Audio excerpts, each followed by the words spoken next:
soir, quand la météo le permet, les pêcheurs du village de Bir Ali sortent passer la nuit en mer au large des côtes du Yémen. Sur leurs petites embarcations, ils n'hésitent pas à rejoindre les eaux internationales.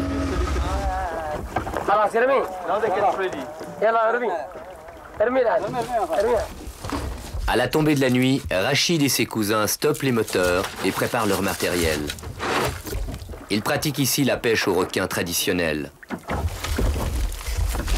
De gros appâts de poissons frais sont répartis tous les 50 mètres sur une ligne d'hameçon d'1 kilomètre de long laissée à la dérive.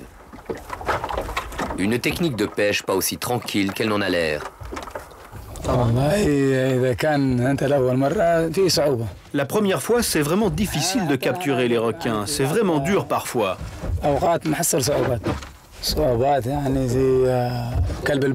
Le requin renard, par exemple, on l'appelle comme ça, c'est une sorte de requin. Eh bien, il faut ruser pour l'avoir. Il est dangereux. Une fois qu'il a vu le pêcheur, il lui saute directement dessus. Une fois le dernier flotteur mis à l'eau, l'attente va durer toute la nuit.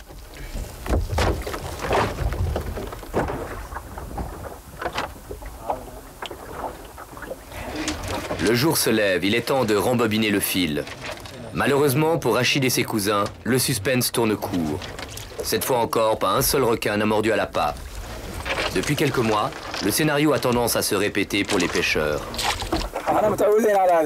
Ah, on est habitué maintenant, on n'a encore rien attrapé. Et ça peut durer comme ça, c'est une question de chance. Cette saison, on dépense vraiment plus qu'on ne gagne.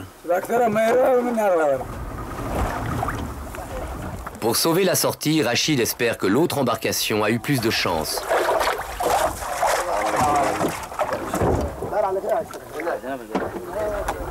Effectivement, un requin s'est laissé prendre au piège. Maigre consolation. Auparavant, chaque sortie rapportait 5 ou 6 pièces.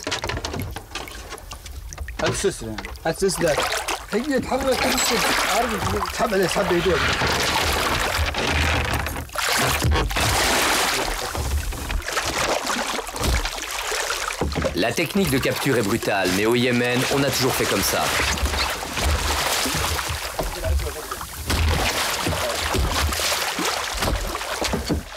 Aujourd'hui, les pêcheurs de Bir Ali sont mécontents. La concurrence des navires industriels a bouleversé l'équilibre naturel.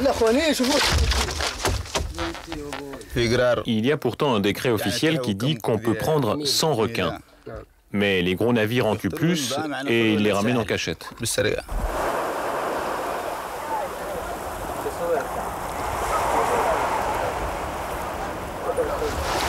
Le retour à terre pour Rachid et ses cousins ne provoque aucune émotion particulière. Malgré la prise d'un autre petit requin, le bilan de la nuit n'est pas très bon.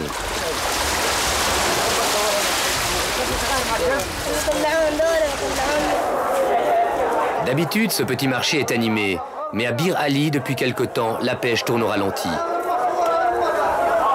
L'arrivée des requins pris par les cousins et d'autres familles provoque tout de même une certaine animation. Il faut dire que la demande des grossistes, spécialisés dans les ailerons de requins, est importante dans tout le pays.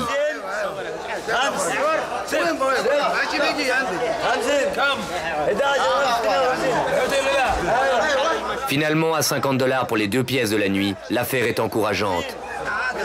C'est certain, la nuit prochaine et les nuits suivantes, les 2 cousins repartiront à la pêche aux requins. Reste à savoir pour combien de temps. Ces pêcheurs attaquent des espèces très très fragiles. Les requins se renouvellent très lentement parce que l'âge de la maturité sexuelle est tardif, parce qu'ils ont très peu de jeunes. Par conséquent, l'impact de la pêche est tout de suite très grave. Voilà pourquoi il y a un véritable scandale.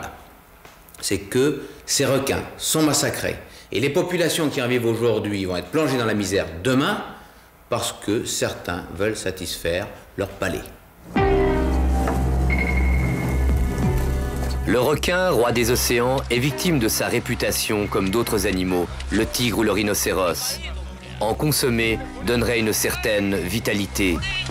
En Asie principalement, la soupe d'aileron de requin est une tradition culinaire solidement ancrée. Un mets de choix dans tous les restaurants. Les amateurs se comptent en centaines de millions.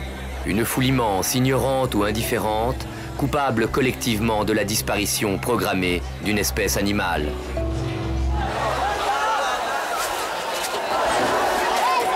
Le grand marché d'Hodeïda témoigne de l'étendue du massacre perpétré dans les eaux yéménites. Tous les jours, les navires de la flotte locale viennent déverser leur cargaison de squales, poissons guitares et autres raies.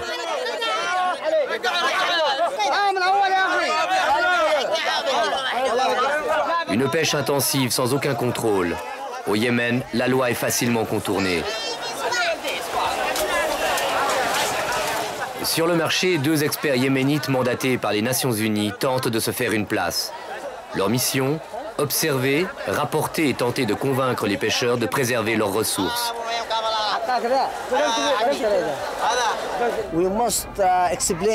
On doit expliquer aux gens que s'ils continuent à attraper les requins de cette manière-là et dans de telles quantités, l'espèce va disparaître et dans l'avenir, ils ne trouveront plus rien à pêcher. Une mission impossible, sans espoir pour l'instant. Au Yémen, la côte des ailerons s'est emballée. Les grossistes asiatiques, chinois, coréens ou thaïlandais ont désormais pignon sur rue. De plus en plus de pêcheurs se concentrent sur leurs requins qui rapportent gros. La chair n'intéresse personne. Seuls les ailerons de 5 à 200 $ pièce attirent les professionnels. À Paris, au Muséum d'histoire naturelle, Bernard Serret est inquiet. Les estimations varient, mais chaque année, plusieurs dizaines de millions de requins sont arrachés aux océans. Un rythme insoutenable pour l'avenir de l'espèce. Les requins ont une position tout à fait privilégiée dans l'écosystème des océans, car ce sont des prédateurs situés, disons, en bout de chaîne alimentaire. Quand vous touchez le maillon terminal, vous perturbez l'ensemble de la chaîne. Et leur rôle est extrêmement important parce qu'ils maintiennent la bonne santé évolutive des espèces sur lesquelles ils se nourrissent. Donc si vous enlevez le maillon terminal, vous allez avoir perturbation de tous les maillons de la chaîne alimentaire, et en général, les perturbations ne sont ni favorables à l'écosystème, ni favorables à l'homme. Les requins disparus, les hommes devront payer l'addition d'une mer saccagée. Pour l'instant, à terre, au Yémen, le business continue. Au lieu de gérer l'abondance naturelle des requins dans la région comme un patrimoine, les pêcheurs se déchaînent, en prédateurs poussés par le seul appât du gain. Une spirale de plus en plus violente, où les enchères quotidiennes tournent régulièrement à l'affrontement.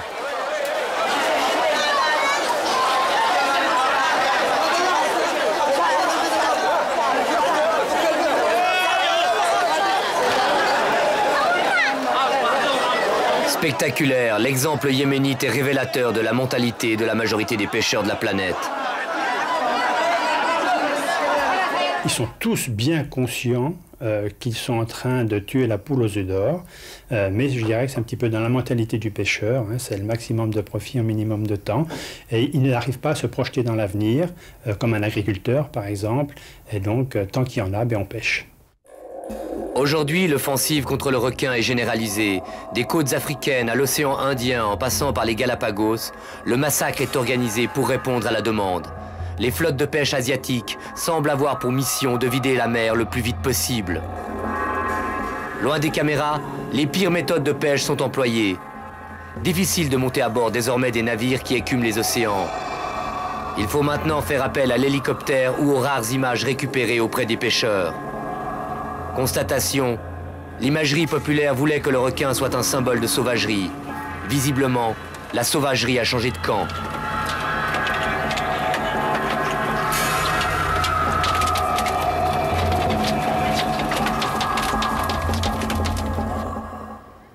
Pour terminer, encore un détour par le Yémen, dans le golfe d'Aden, pour aller jusqu'au bout de l'absurde.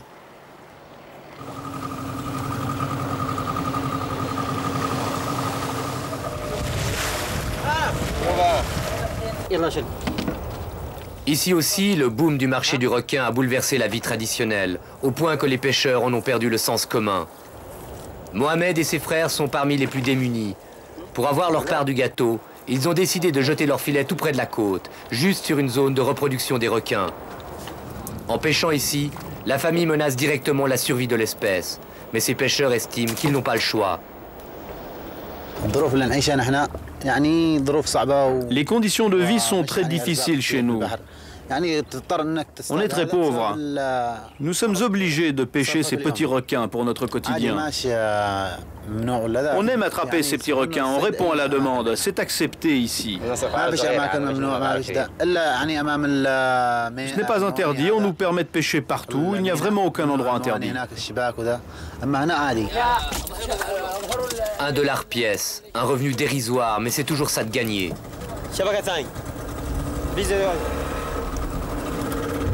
Sous l'œil indifférent des autorités, ces pêcheurs ont fini par oublier une des bases élémentaires de l'exploitation des ressources de la nature. On ne doit jamais empêcher une espèce de se reproduire. 400 variétés de requins environ sillonnent encore les océans. Elles dominent le monde sous-marin depuis 400 millions d'années. En ce début de 21e siècle, l'appétit de l'homme pourrait définitivement régler le sort de l'espèce en quelques années.